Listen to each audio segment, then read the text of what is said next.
था। इसका मतलब क्या है? हमें और तैयारी करने की जरूरत है, हमें और बेहतर प्रयास करने की जरूरत है, हमें फिर से खड़े होने की जरूरत है। फेलियर मेरे नजर में सिर्फ इतना है।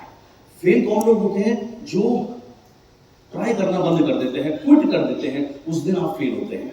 जब तक आप लगे रहते हैं तब तक आप कभी भी फेल नहीं होते। मुझे याद आती है वॉल्ट डिज्नी की स्टोरी। वॉल्ट डिज्नी ऐसे व्यक्ति थे जिन्होंने सोचा कि मैं एक अम्यूजमेंट पार्क बनाऊंगा, और वो बैंक, उसके लिए बहुत सारे रुपए की जरूरत थी। वो बैंक के पास गए लोन लेने के लिए। बैंक ने उन्हें कहा, आप पागल हो, झूला झूलने के लिए कौन पैसे देगा?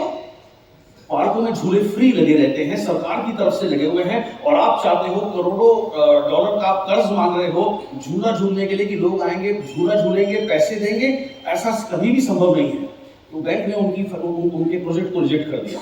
वो दूसरे बैंक के पास गए, वो तीसरे बैंक के पास गए, सबने उनका प्रोजेक्ट रिजेक्ट करते गए। वो चौथे बैंक के पास गए। ऐसा कोई बैंक नहीं था जो उन्होंने छोड़ा ना हो। बैंक के साथ साथ वो प्राइवेट लेंडर्स के पास भी गए, लेकिन कहीं से भी उनका लोन अप्रूव नहीं हुआ।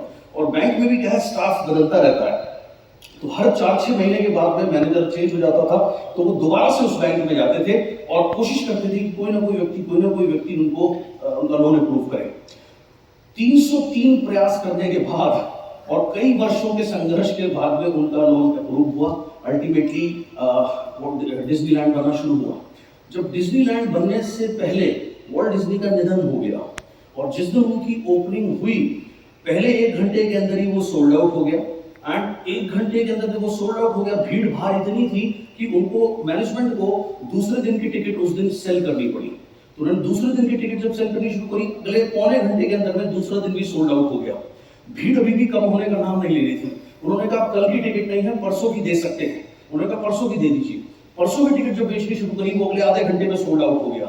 फर्स्ट डे डिज्नीलैंड पहले 10 दिन के लिए सोल्ड आउट था, इतनी भीड़ आई थी। तो ये देख करके डिज्नीलैंड के जो मैनेजर थे, जो वॉल्ट डिज्नी के बहुत खास करीबी दोस्त थे, वो खड़े हुए थे, और उनके साथ में वॉल्ट डिज्नी का भतीजा था जो उनका मेन काम देखता था। ये दो लोग उनका मेन काम देखते थे। तो उनके भतीजे ने कहा कि आज अगर चाचा जिंदा होते, अंकल जिंदा होते, तो ये देखकर उन्हें कितनी खुशी होती। तो उनके मित्र ने कहा कि जो चीज हम अपनी आंखों से आज देख रहे हैं, अंकल इस चीज को सालों पहले देख चुके थे, तभी ये पॉसिबल हुआ है।